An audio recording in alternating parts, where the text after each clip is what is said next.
السلام علیکم دوستوں، دوسروں کی ضرورتوں کا تم سے وابستہ ہونا اللہ کا تم پہ خاص فضل ہے، لہٰذا کثرت سے صدقہ کرو۔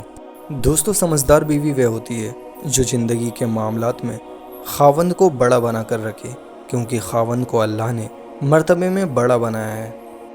زندگی آسان ہوتی ہے، دکھاوا مشکل بنا دیتا ہے۔ خواہشات کو جنون نہ بنائیں، زندگی میں بہت کچھ ہمارے لیے نہیں ہوتا۔ زندگی بہت خوبصورت ہے اگر امیدیں صرف اللہ سے وابستہ کر لیں۔ دوسروں کے بارے میں غلط بولنا بہادری نہیں ہوتی، بس ہماری تربیت ظاہر ہوتی ہے۔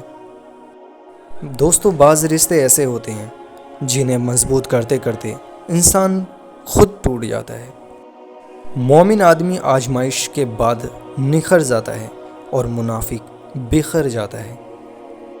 دوستوں، ہم لوگوں کی آدھی زندگی غلط لوگوں سے امید رکھنے میں اور باقی زندگی اچھے لوگوں پر شک کرنے میں گزر جاتی ہے۔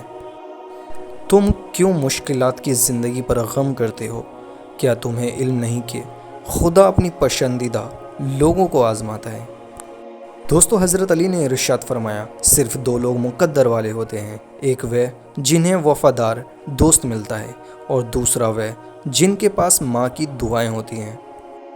70 ماؤں جتنا پیار کرنے والا رب آزماتا بھی ہے تو بے انتہا نوازنے کے لیے۔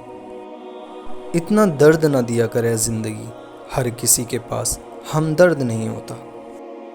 دوستو، کسی پر زیادہ ناراض ہونے سے بہتر ہے اپنی زندگی میں اس کی اہمیت کم کر دو۔ فکر نہ کرو، میں ہر مشکل میں تمہارے ساتھ ہوں۔